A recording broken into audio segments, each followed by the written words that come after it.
Hoy he usado ropa y hoy voy a dormir bajo techo, gloria a Dios. Mañana, como se decía, Dios dirá. Mañana Dios dirá. Pero ¿quién vive hoy en día al día? Nadie. La gente enseguida planifica y la gente hace planes y bueno, el verano que viene me voy a ir de vacaciones a tal sitio o dentro de 3 meses y por eso están las agendas y por eso hay tantas historias. Pero en la Biblia no era así. En la Biblia era vivir el día a día, desde que salía el sol hasta que se ocultaba el sol y ya está. Y hay un pasaje en el Antiguo Testamento, en el libro de Éxodo, capítulo 16, que voy a leer unos versículos para que vean qué interesante esta historia. Y dice, viendo los hijos de Israel, se preguntaron unos a otros, ¿y esto qué es? Ustedes saben la palabra maná, ¿no? Maná. La palabra maná en hebreo significa, ¿qué es esto? Maná, majú, ¿qué es esto? Y por eso la palabra maná, que uno dice, bueno, ¿y qué significa? Significa literalmente, ¿qué es esto? Pues dice aquí, cuando vieron aquello, dijeron, ¿qué es esto? Porque no sabían qué es lo que era. Entonces Moisés le dijo, este es el pan que el Señor os da para que coman. Esto es lo que el Señor os ha dado, recoged de él cada uno según lo que pudiera comer, un gomer por cabeza, conforme al número de vuestras personas, tomaréis cada uno para los que están en su tienda. Los hijos de Israel, dice versículo 17, le hicieron así, unos recogieron más y otros recogieron menos. Y lo medían por gomer, y no sobró al que había recogido mucho, ni faltó al que había recogido poco. Cada uno recogió conforme a lo que había de comer. Moisés les dijo, ninguno deje de ello para mañana. Algunos decían, ¿y si mañana no cae el maná? ¿Y si pasado mañana se agota? Vamos a recoger el lunes, para el martes, para el miércoles y para el jueves. Siempre ha habido gente así, ¿no? Pero el Señor le dijo, no. Ellos no obedecieron a Moisés, algunos dejaron de ello para otro día y crió gusanos y hedió, y se enojó Moisés contra ellos. Era una falta de fe, creer que al día siguiente el Señor no iba a derramar su fidelidad, era una falta de fe. Hoy ha caído el maná, sí, mañana otra vez, y pasado otra vez, no se preocupen. Y lo recogían cada mañana, cada uno según lo que había de comer, y luego que el sol se calentaba, se derretía. No sé si han visto seguramente en alguna feria, en algún lugar por ahí, esa gente que tiene como si fuera un caldero y van haciendo una cosa así y crean como ese algodón. ¿Lo habéis visto? Ese algodón de azúcar que cuando lo coges con la mano te empegosta todo. El maná era algo así, era algo muy parecido a eso. El Señor les dijo, cada día ustedes van a ver una demostración de mi fidelidad. Cuando ustedes se levanten, ya el maná está allí. No van a tener que esperar a que caiga. Es decir, yo voy a ir siempre delante de ustedes. Cuando ustedes se levanten el lunes, ustedes recojan todo lo que vayan a comer para el día lunes. Y cuando se levanten el martes, recojan lo que vayan a comer el martes y así sucesivamente. Pero había gente que dudaba. Había gente que decía, vamos a recoger para 3 o 4 días por si acaso. Vamos a recoger para toda la semana. ¿Y qué pasaba? Se les echaba a perder. Porque el Señor les estaba enseñando al pueblo en el desierto depender cada día de la bendición y de la fidelidad del Señor. Parece como que eso ya no forma parte de nuestro estilo de vida, pero así es como deberíamos realmente vivir los creyentes. Hoy el Señor me ha bendecido, hoy el Señor me ha ayudado, hoy puedo dormir en mi cama. Hemos comido, fíjate tú, hemos desayunado, almorzado, otros han merendado antes de venir al culto, otros antes de irse se ponen allí en el mostrador también a picotear, luego llegan a casa, vuelven a comer. Hermanos, Dios es fiel. ¿Cuál es la garantía de que mañana Dios me va a suplir mi necesidad que hoy me la ha suplido? ¿Cuántos dicen amén? Como Él no cambia, si Él hoy ha sido fiel, mañana otra vez volverá a ser fiel. Y yo tengo que fiarme de Dios. Yo tengo que depender del Señor, no de mes a mes, sino como dice la Biblia, el pan nuestro de cada día, dánoslo hoy. ¿Cuántos de los que están aquí hoy han comido? Veo que todos vienen vestidos. Algunos han venido en coche, otros caminando, otros en guagua. Cuando te vayas de aquí, cenarán, dormirán en sus camas. ¿Qué más queremos, hermanos? Dice la palabra de Dios, teniendo sustento y abrigo, estemos contentos con esto. ¿De dónde nace ese afán, ese agobio de venga y más y más? ¿De dónde nace? ¿De la Biblia? No. ¿De una relación sana con Dios? No, Señor. El cristiano sano, el cristiano que tiene una fe sana, completa, una fe coherente, una fe bíblica, no tiene que caer en ese afán, en ese agobio, en ese estrés, y la deuda, y no sé qué, y esto y lo otro. No, así no vivimos, así no tenemos que vivir los hijos de Dios. Los hijos de Dios tenemos que vivir de cara al mundo, de cara a la galería, con paz, con la tranquilidad de saber que nuestra vida está en las manos del mejor pastor del mundo, porque dice la Biblia, el Señor es nuestro pastor y nada nos faltará. ¿Cuántos dicen amén? Por lo tanto, en el Sermón del Monte, el Señor cuando enseña a orar a su pueblo dice, y el pan nuestro de cada día, dánoslo hoy. ¿Se puede orar por el pan nuestro de cada día? Claro que sí. Pero en ningún momento tenemos que estar preocupados por los próximos 15 días, por la próxima quincena, por el próximo mes. Eso no es bíblico, eso no es bíblico. El Señor quiere que aprendamos a depender de Él, a confiar en Él cada día, sin preocupaciones, sin agobios, sin estrés. Ya sé que esto a lo mejor suena a locura.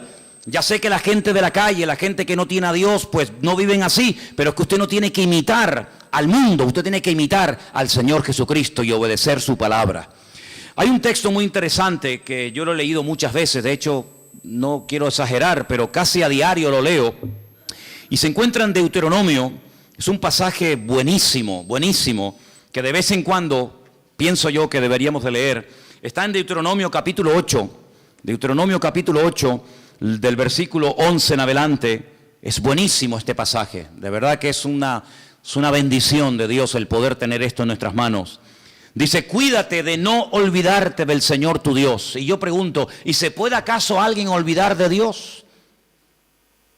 Porque te puedes olvidar, no sé, de las llaves, del móvil.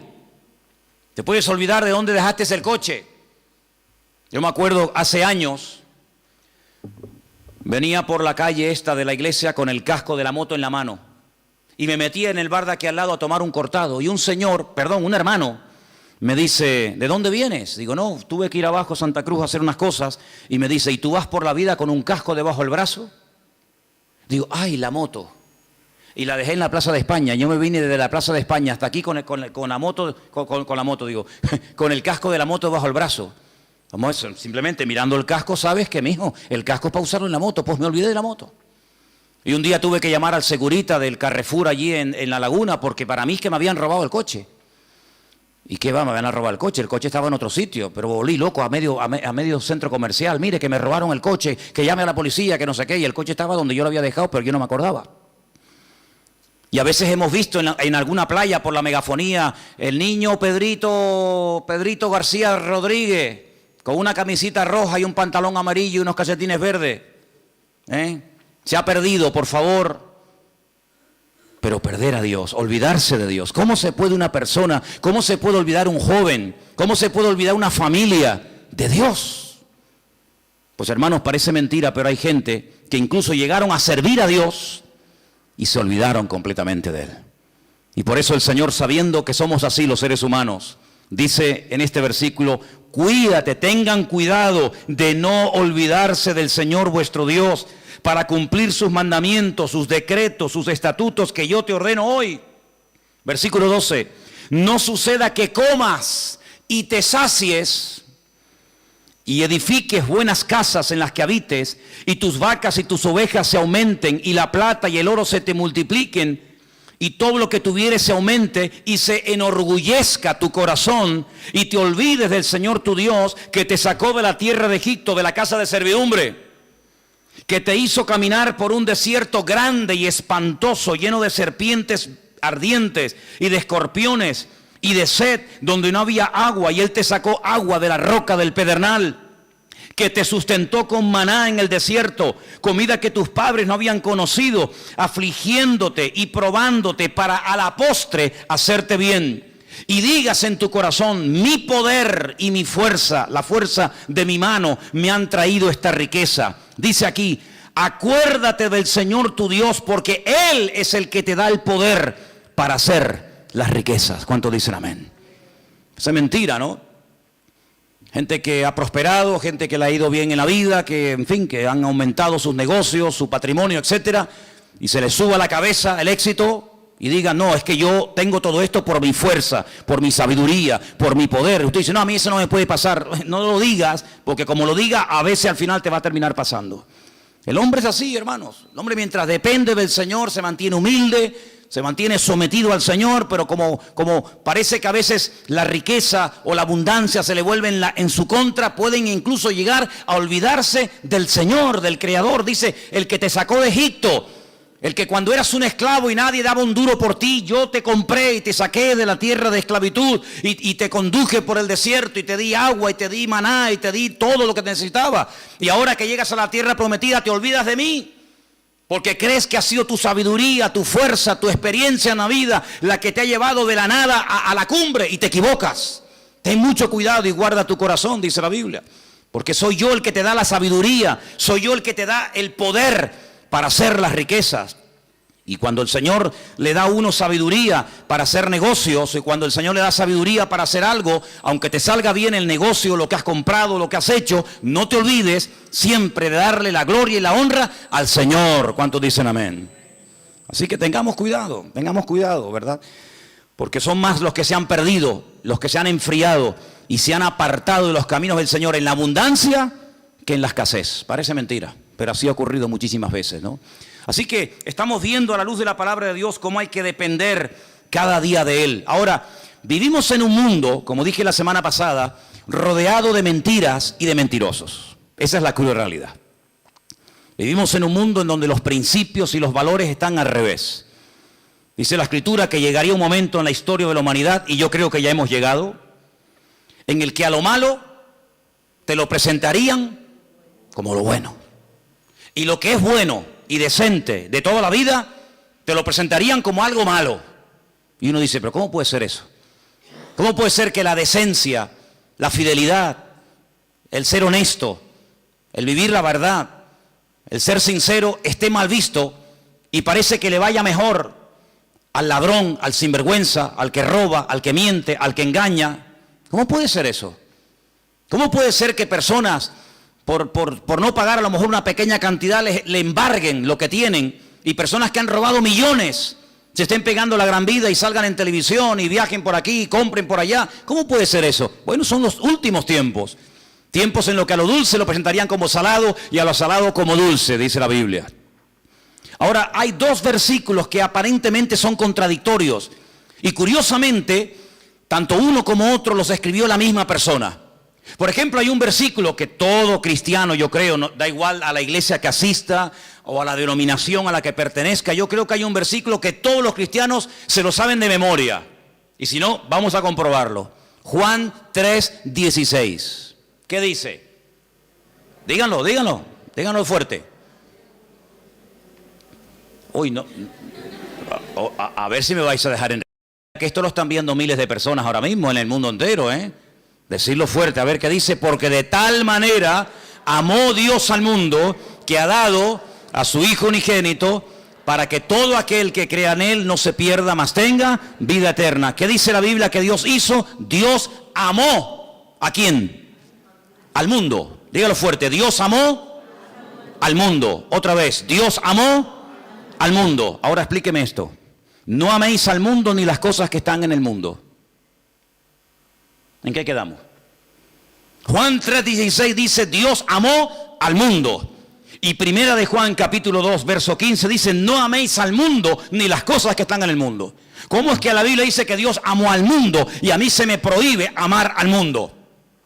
Hay que explicarlo, porque en la Biblia no hay contradicciones. Hay gente que dice, es que la Biblia es un libro lleno de contradicciones. Y yo le digo, cuando usted me muestre una, nos sentamos y hablamos. La Biblia no tiene contradicciones. El problema es que muchas veces no se puede terminar de traducir exactamente, porque nosotros tenemos una sola palabra para la palabra mundo. Como para la palabra amor, tenemos una sola palabra. No hay 4 o 5 palabras para amor. Amor hay una sola palabra, no hay más. En griego hay 3 o 4 palabras y en hebreo ni le cuento. Y en griego, incluso en hebreo, para la palabra tierra, planeta, mundo, etcétera, hay un montón de palabras, y depende a lo que se esté dirigiendo el autor, pues emplea un término o emplea otra, pero en español nada más tenemos una sola palabra, ¿verdad? Cuando estamos leyendo Juan 3:16, dice que de tal manera, de tal magnitud, con tal fuerza, amó Dios al mundo. Ahí está haciendo referencia a la raza humana, al hombre, a la humanidad. De tal manera Dios amó al hombre, a la raza humana, a los hombres, a las mujeres, a los blancos, a los negros, a los ricos, a los pobres, a los africanos, asiáticos, norteamericanos, latinos. De tal manera amó Dios a esa gente que dio a su Hijo unigénito al mundo, para que lo amaran y lo respetaran y creyeran en Él. Pero cuando vamos a Primera de Juan y encontramos otra vez la misma palabra, la palabra mundo, es la palabra cosmos. Y la palabra cosmos nos habla acerca de un estilo de vida, de unos principios, de unos valores que no son los nuestros. No son los nuestros. ¿Usted no ha oído alguna vez la expresión de decir, mira, di una mentira de estas piadosas? De hecho, incluso hasta cuando éramos católicos, se nos decía que había dos tipos de pecados. Bueno, se nos decía, no, se siguen diciendo. Pecados mortales y pecados veniales, ¿sí o no? Amigo. Es decir, que hay pecados que son graves delante de Dios y pecados que, bueno, que Dios hace la vista gorda, no pasa nada. Una mentirijilla de vez en cuando para salir del paso, ¿sí o no? Eso se nos ha enseñado toda la vida.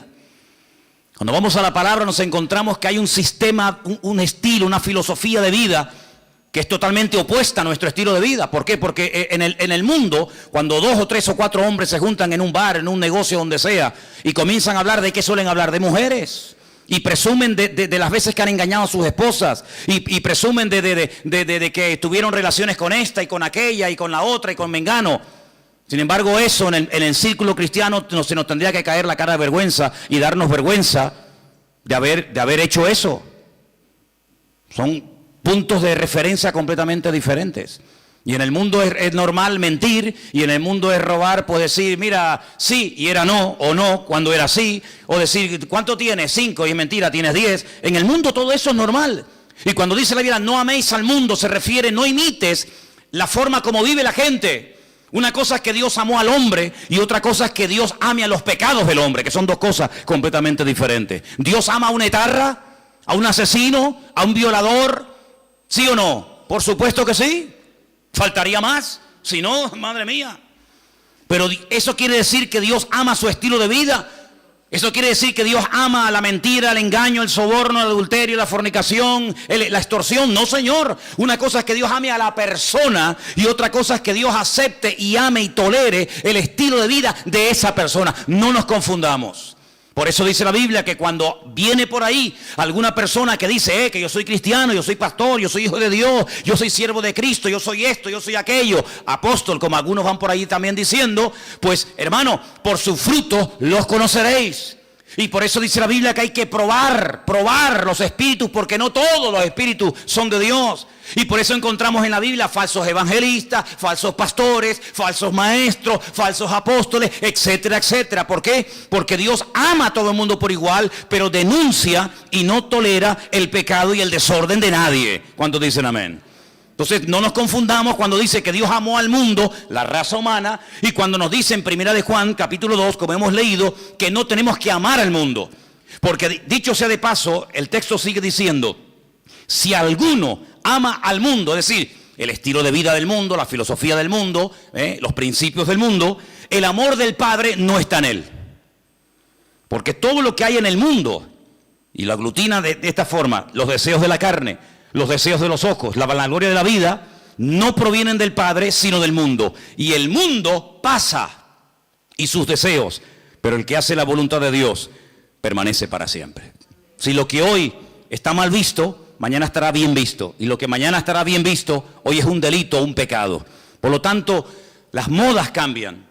Hace años en este país se obligaba a la gente a ir a las plazas públicas a ver cómo se torturaba a personas y cómo se les quemaba vivos y cómo se les crucificaba, y era normal. Y si retrocedemos en el tiempo, la gente pagaba dinero para ir a los coliseos, a los circos romanos, para ver cómo los animales devoraban a mujeres o a niños, mientras ardían como antorchas humanas, y era normal, era totalmente normal. Sin embargo, nos hemos dado cuenta de que cosas que antes eran normales o delitos, hoy en día, pues, han cambiado. Por eso nosotros no tenemos que dejarnos llevar por las modas de este mundo. sino tenemos que dejarnos llevar por los principios y valores eternos del Señor que están en su bendita palabra. ¿Cuántos dicen amén? Así que, amados hermanos, tenemos que partir de la base de que nosotros somos gente diferente, somos gente distinta, y hay algo con lo cual tenemos que estar claros en esto. Y yo les voy a contar parte de mi testimonio, porque creo que puede ser de ayuda a la hora de entender lo que quiero decir. Hay personas que llegaron al conocimiento de la verdad. Hay personas que les nació en su corazón el deseo de buscar a Dios porque empezaron a leer los evangelios o empezaron a leer la Biblia. Conozco muchísima gente que me dice, no, yo un día me compré una Biblia, o alguien me regaló una Biblia, un Nuevo Testamento, como esta que estáis ofreciendo los hermanos moteros, ¿no?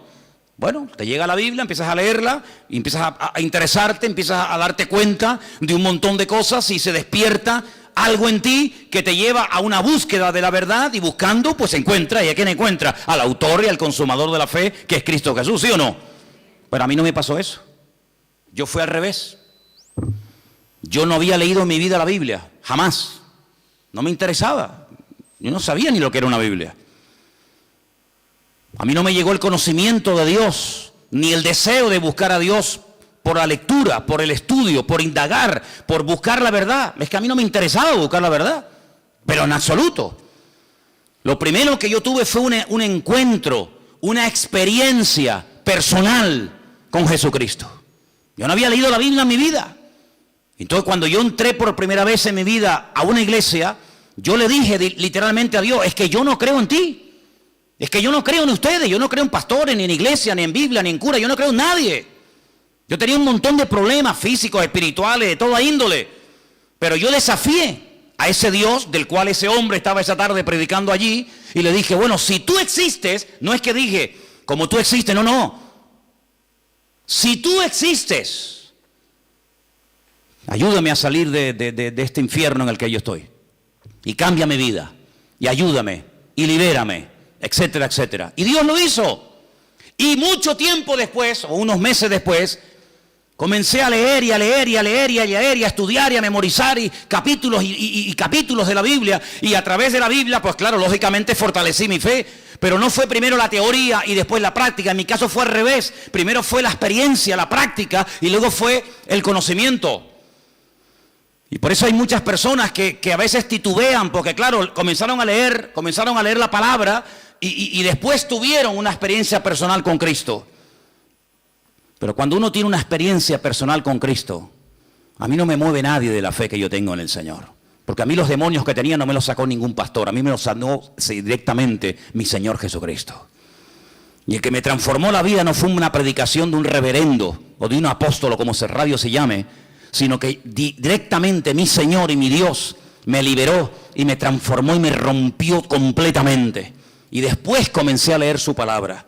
Y por eso hay gente que lee la palabra y después tienen la experiencia, si es que la llegan a tener, y por eso a veces dudan de haber interpretado correctamente el texto y lo habré interpretado mal, y en vez de resulta que era así y resulta que era asado. Yo no tengo la más mínima duda.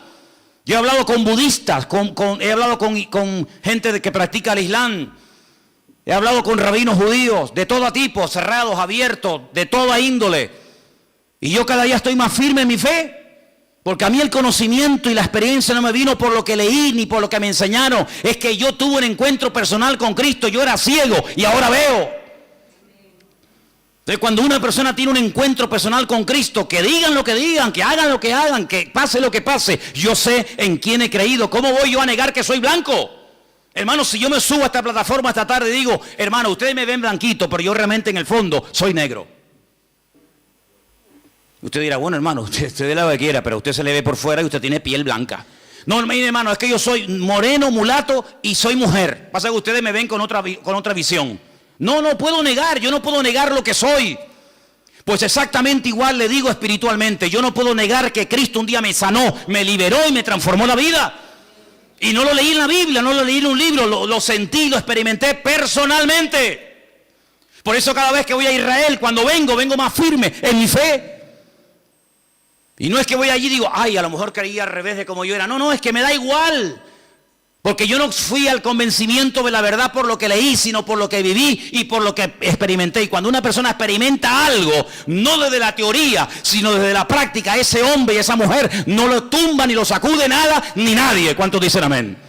Si yo subo esta noche aquí a un hombre y subo a una mujer y le digo, hermano, explique lo que es un parto.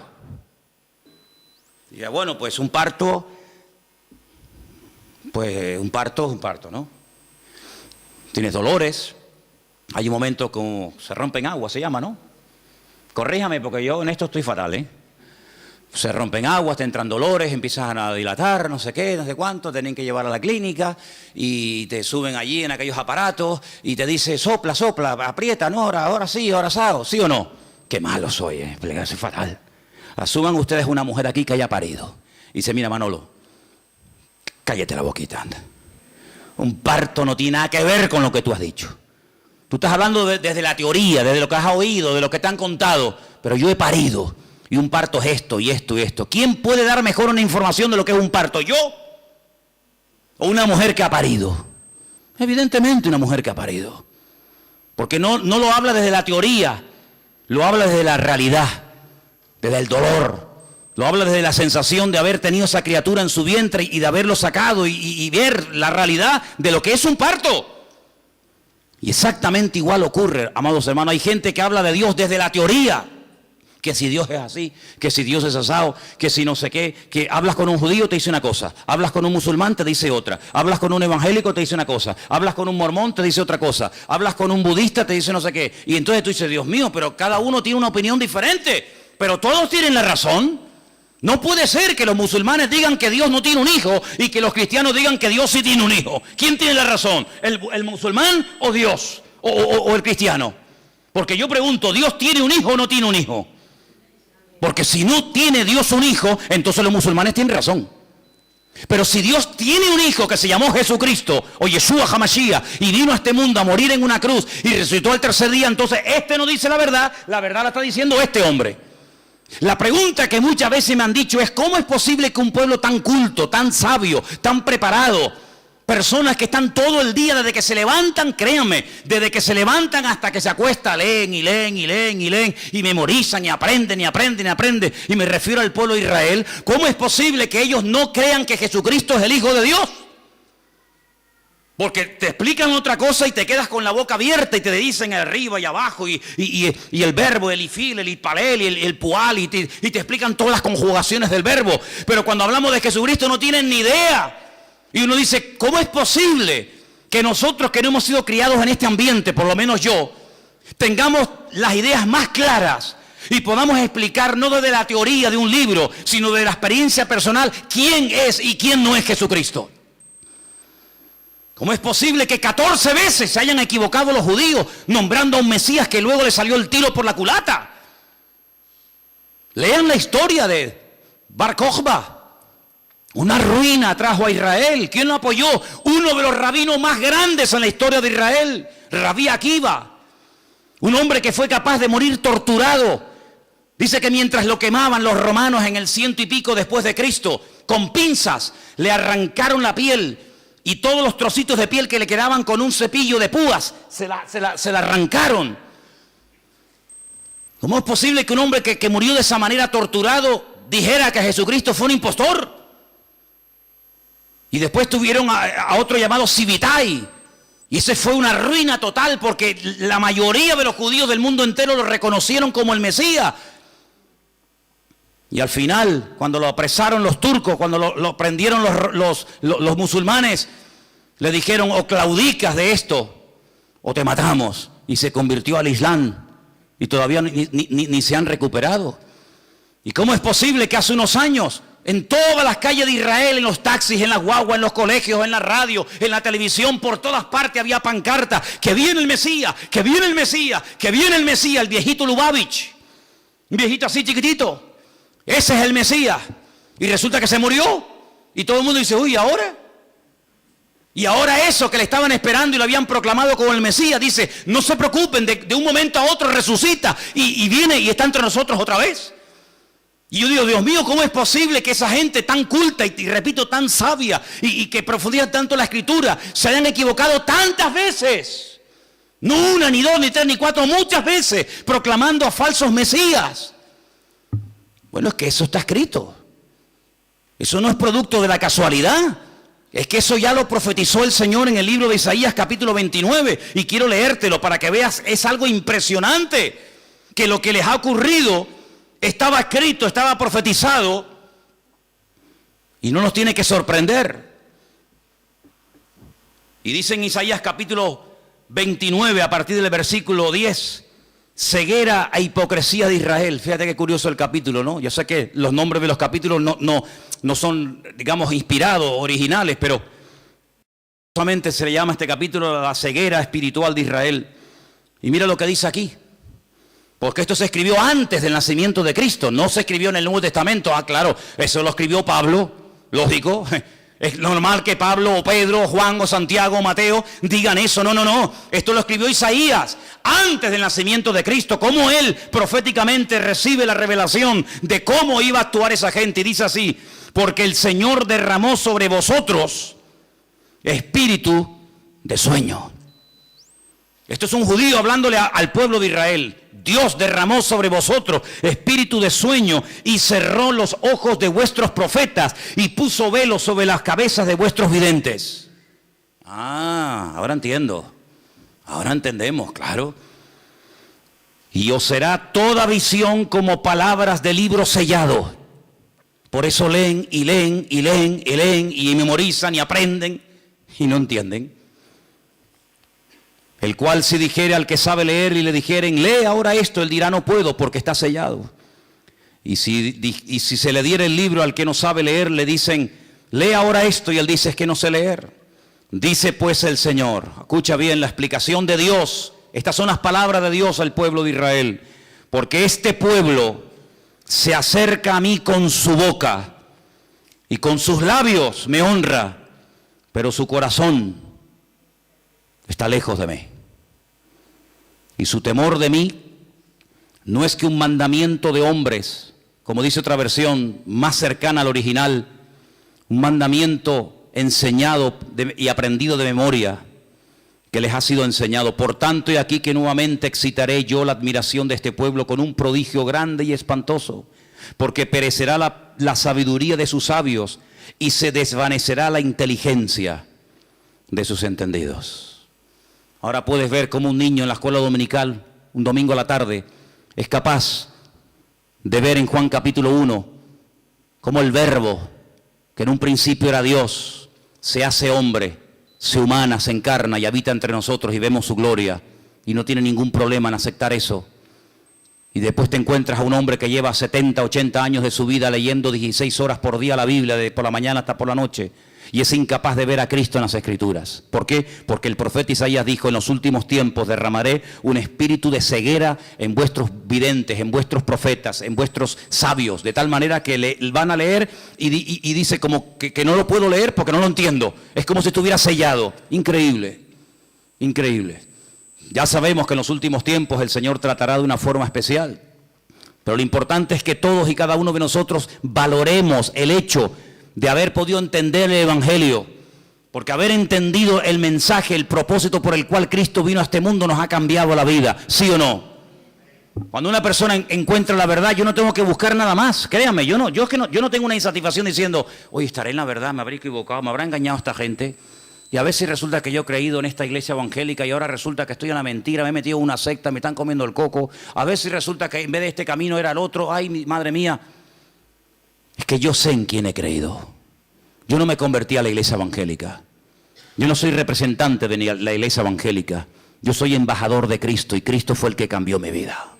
Y me reúno aquí porque con ustedes me siento a gusto y porque creo que todos tenemos una experiencia en común. Pero si así no fuera, probablemente buscaría otro lugar donde poder congregarme. Pero no porque me haya convertido a una iglesia llamada iglesia evangélica. Yo no me he convertido a nadie, ni he cambiado de religión. Yo he pasado de muerte a vida, porque Cristo ha perdonado todos mis pecados y de ahí no me muevo ni a palo. ¿Cuántos dicen amén?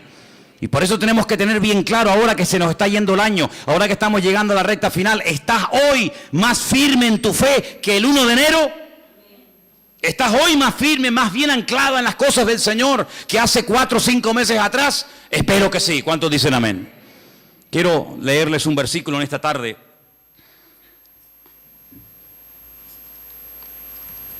Y antes de buscar ese texto que se encuentra en Apocalipsis, en el capítulo 3, déjenme que les diga algo. Cuando uno empieza a leer la Biblia desde el principio, uno se va a dar cuenta de que cuando Adán y Eva pecaron, y ahora hablaremos un poquito de esa mujer también, quedaron desconectados del Señor, desconectados completamente. Todo cambió, todo. Aquel hombre y aquella mujer eran perfectos, y usted y yo no somos perfectos, sabíamos eso, ¿no? Si te crees perfecto, díselo a tu mujer a ver qué te dice y ya verás cómo te recuerda que no lo eres. Así de claro. Qué maravilla el ojo humano, ¿eh? Qué maravilla poder ver en colores. Porque nosotros vemos en colores, ¿sí o no? ¿Usted ve en colores? Hay algunos que confunden, ¿no? El rojo con el verde con el amarillo, pero generalmente el hombre ve en colores. Vemos en 3 dimensiones. Podemos ver de cerca, de lejos, enfoca de una forma maravillosa. Pero usted sabe que de todo lo que hay aquí que se podría llegar a ver, solamente vemos el 1%. Nuestro ojo solamente percibe el 1% de todo lo que podríamos llegar a ver. Adán veía al 100% sin ningún problema. Veía a los ángeles, veía el mundo espiritual y natural de una perfección tremenda. ¿Qué le parece?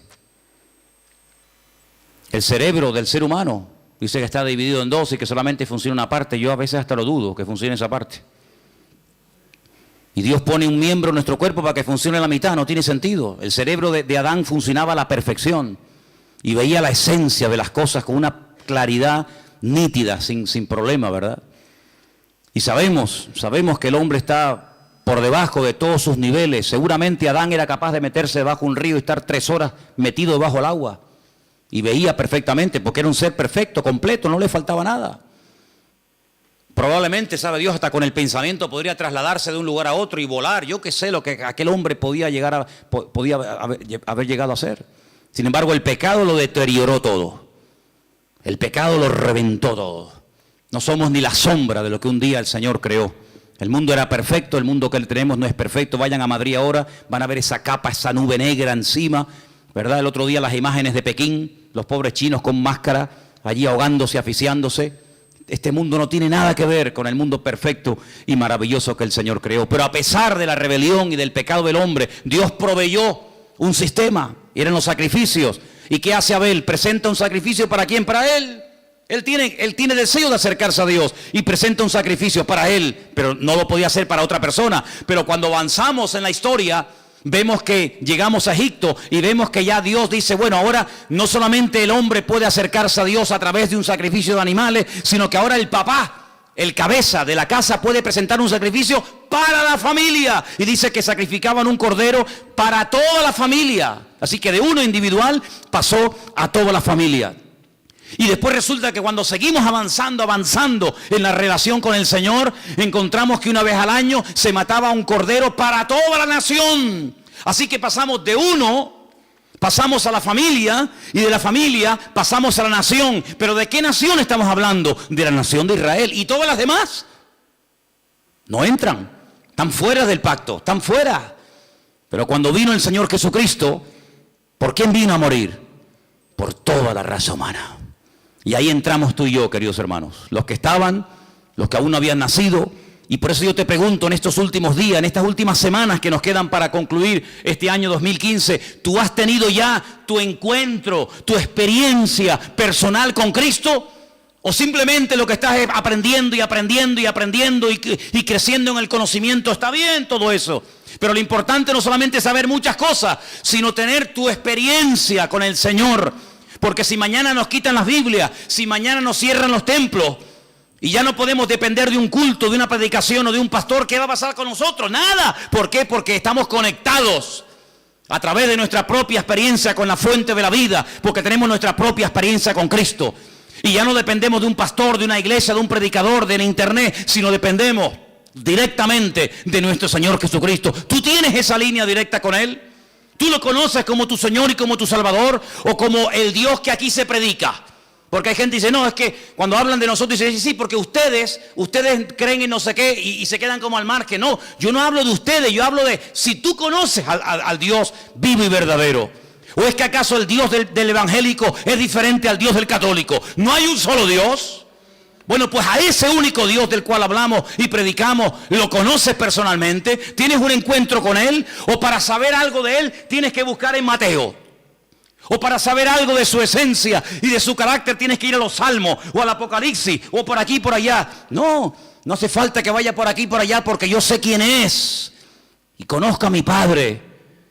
Y sé lo que le agrada y lo que no le agrada. La gente más espiritual, la gente que más creció en su relación con el Señor nunca leyeron la Biblia porque no la tenían. Abraham no leyó nunca la Biblia. Jacob, Isaac, José. Personas que nunca leyeron la Biblia, pero ellos conocían a Dios, no por lo escrito, sino por lo que habían experimentado. Y José era capaz de rechazar a la mujer de Potifar, diciendo, ¿cómo voy yo a pecar contra mi Dios? Pero hijo, ¿dónde está escrito que eso es pecado? Aquí en mi alma está escrito, porque yo conozco la voz de mi Señor, y sé lo que le agrada y lo que no le agrada, aunque nunca haya leído la Biblia, y aunque nunca me haya congregado en ninguna parte, yo conozco a mi Dios, y sé que a mi Dios eso no le agrada. Y eso es a lo que tenemos que llegar, hermano. A tener un encuentro personal con Cristo. Y por eso, hoy comí, hoy cené, hoy vengo vestido. Pues mañana me voy a levantar con la seguridad de que se va a volver a repetir otra vez lo mismo. ¿Por qué? Porque grandes son sus fidelidades cada mañana y cada día. ¿Cuántos dicen amén?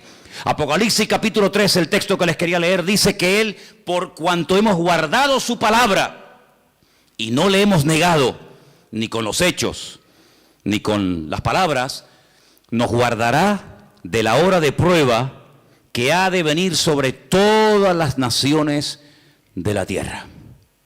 El otro día, creo que lo comenté y termino, decían que en los estatutos, en las leyes de la ONU, hay un artículo que dice que cuando 5 naciones pelean, cuando 5 naciones digamos que entran en un conflicto bélico, en ese artículo se encuentra la expresión de que ya se puede hablar de una tercera guerra mundial. En este momento hay 10 naciones, no 5, 10 naciones peleando contra un enemigo en común.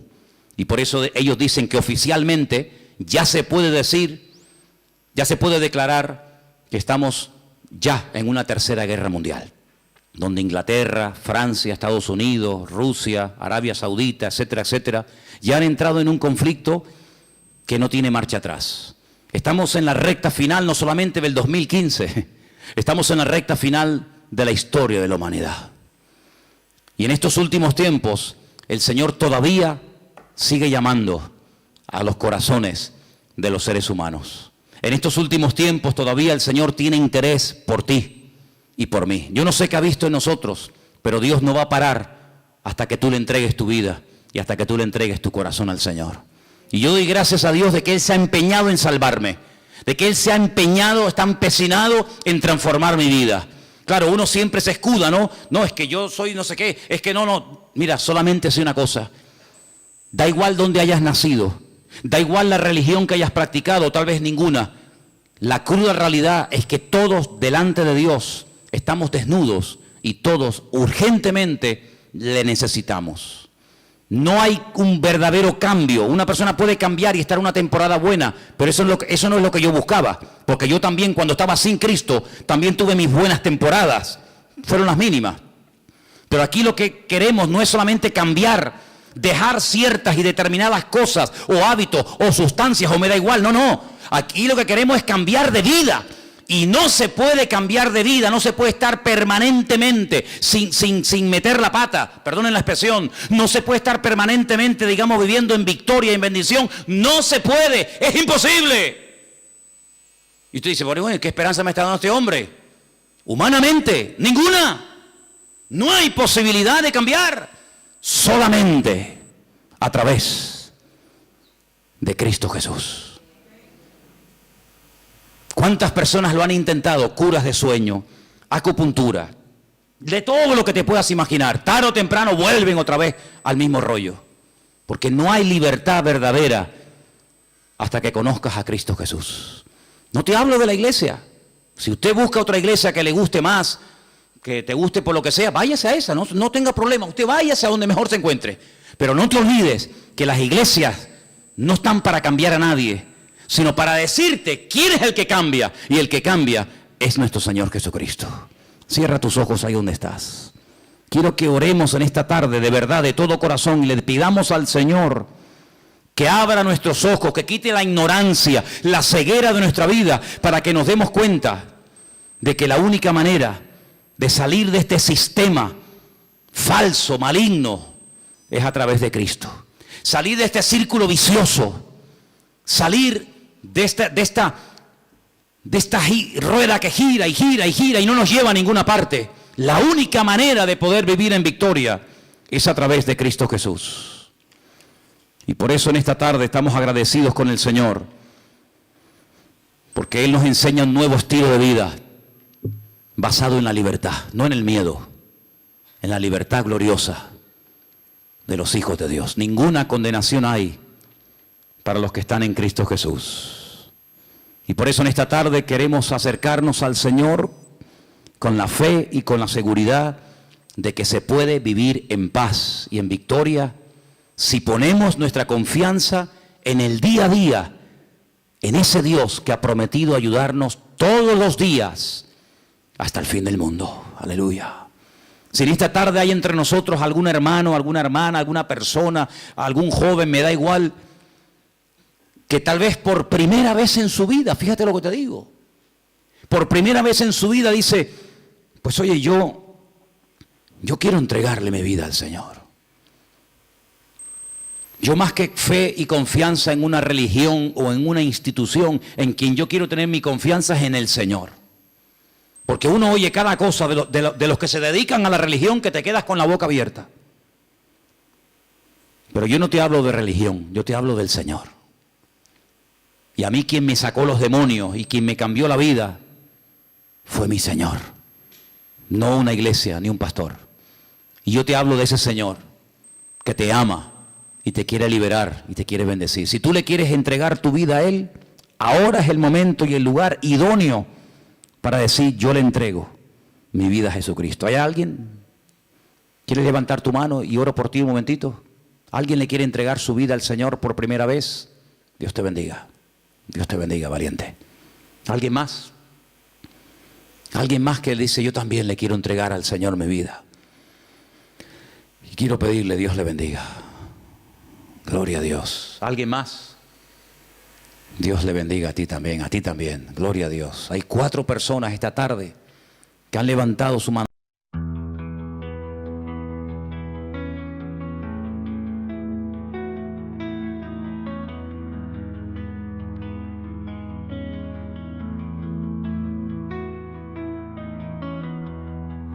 You said forever, but forever's come and gone. Left me